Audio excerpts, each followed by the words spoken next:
My name is Ariana Aurora. I'm an actor and singer from New York, and I wanted to ask a question in regards to social media and inner peace.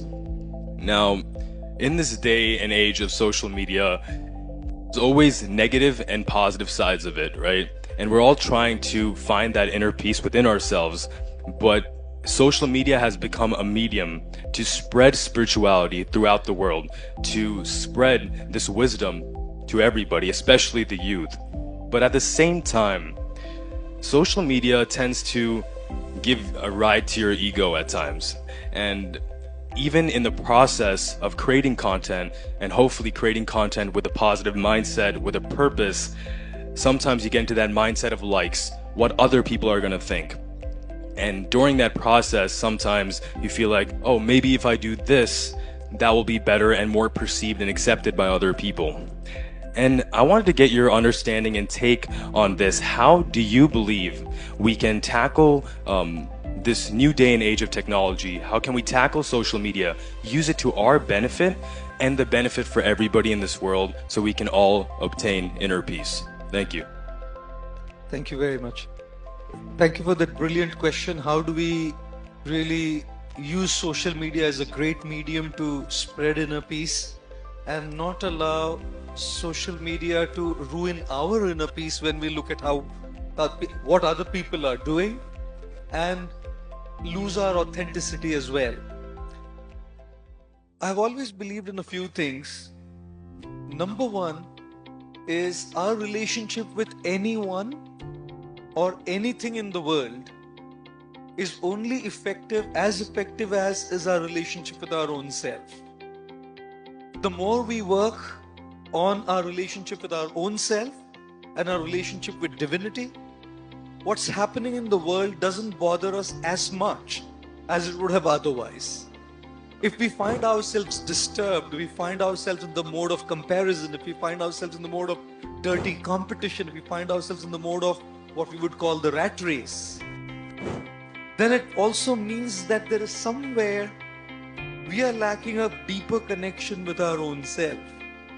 Which is precisely why people who are out, just like a massive tree, a huge tree, the way it grows above the ground, that's how much the roots have to go deep within. If the roots are not deep, if the roots are not strong, a storm, you wouldn't even need a storm in fact. A small gush of wind can bring the tree down if the roots are weak. So the more we grow externally, that's how much we have to do internal work. And if we find that internal work is lacking, the external tree is going to be a threat. So number one, I feel it's critical and very crucial and important that we have a spiritual practice, a sadhana, on a daily basis where we make connection with our own self and we make connection with divinity. Because when that relationship is in place, then the external elements cannot threaten us as much as they would have otherwise. Right? Number two is, when we are talking about social media today is one of the most powerful mediums to communicate, express, and spread what we need to spread.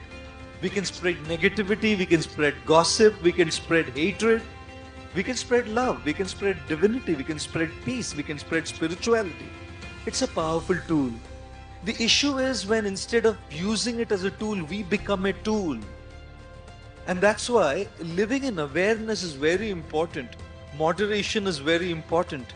Discipline is very important. If we don't have these, we're going to be consumed by the wave. If we don't want to be consumed by the wave, discipline, moderation, intent behind the content is also very critical. People are just producing so much content, but where's the intent? If the intent is missing, we're going to be carried away by the wave. So discipline, moderation, intent behind the content are also very critical to stay in proper alignment so that we don't get carried away. And comparison has its own value. When we look at what others are doing, we can seek inspiration to follow our aspiration. The problem is we don't seek inspiration. We look at others and we either try to copy We strive to feel superiority complex that we are better than them, or we feel inferiority complex that we are probably lacking something. Maybe if we do this, we will also be like them. Right?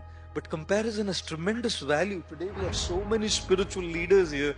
Each one of them in their own way have something incredible to offer.